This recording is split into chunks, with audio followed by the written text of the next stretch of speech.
Assalamualaikum warahmatullahi wabarakatuh.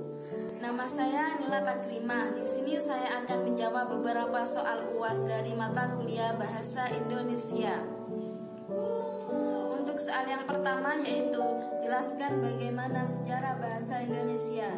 Jadi, sejarah bahasa Indonesia berawal dari bahasa Melayu. Bahasa Melayu sebagai pendahulu bahasa Indonesia yang digunakan sebagai bahasa pengantar perdagangan antar pedagang dari suku yang berada di Nusantara.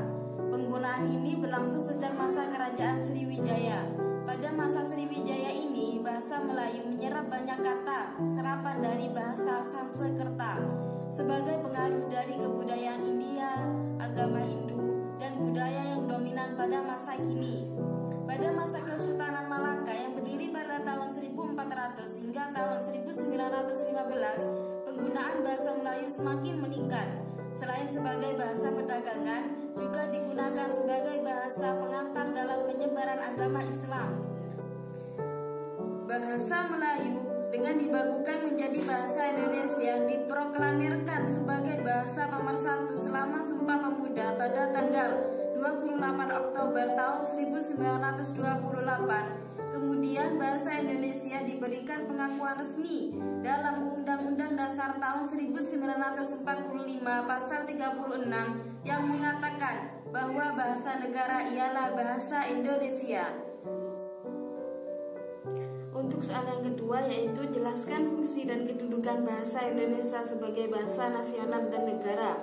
Pada tanggal 28 Oktober tahun 1928, pada Hari Sumpah Pemuda lebih tepatnya dinyatakan kedudukan bahasa Indonesia sebagai bahasa nasional memiliki fungsi.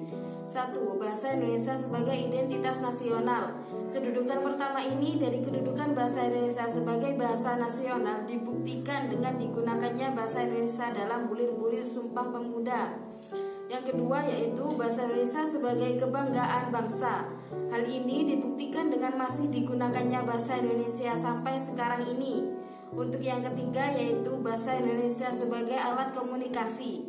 Hal ini dibuktikan dengan digunakannya bahasa Indonesia dalam berbagai macam media komunikasi, misalnya di buku, koran, media, dan lain sebagainya.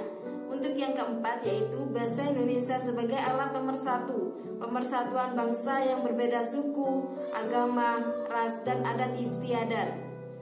Pada tanggal 25 sampai 28 Februari tahun 1975 dikemukakan kedudukan bahasa Indonesia sebagai bahasa negara meliputi 1. Bahasa Indonesia sebagai bahasa resmi kenegaraan dibuktikan dengan digunakannya bahasa Indonesia dalam naskah proklamasi kemerdekaan Republik Indonesia tahun 1945.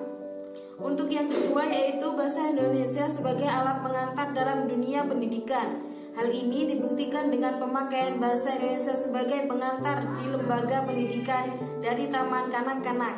Untuk yang ketiga yaitu bahasa Indonesia sebagai penghubung pada tingkat nasional untuk kepentingan perencanaan dan pelaksanaan pembangunan serta pemerintahan.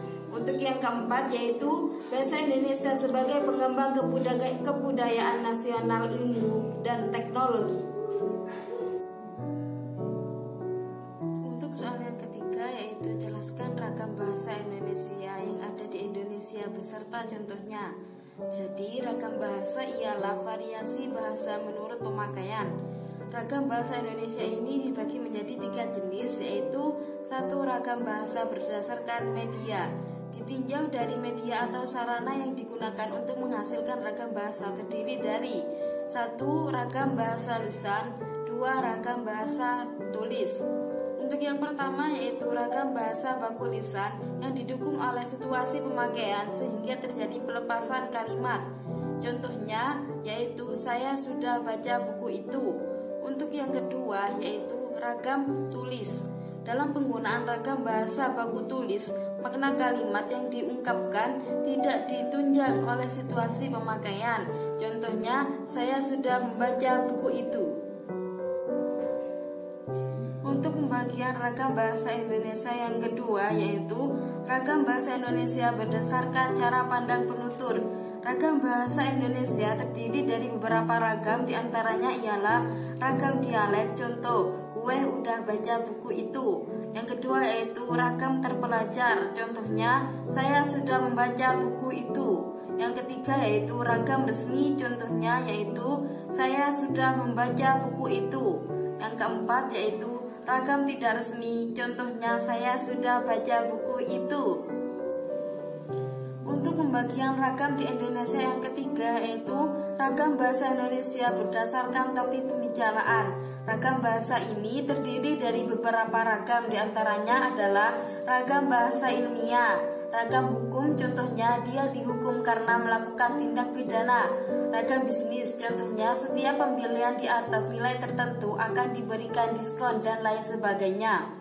Kesimpulan, ragam bahasa adalah variasi bahasa menurut pemakaian yang berbeda-beda, menurut topik yang dibicarakan, menurut hubungan pembicaraan, kawan bicara, orang yang dibicarakan, serta menurut media pembicaraan.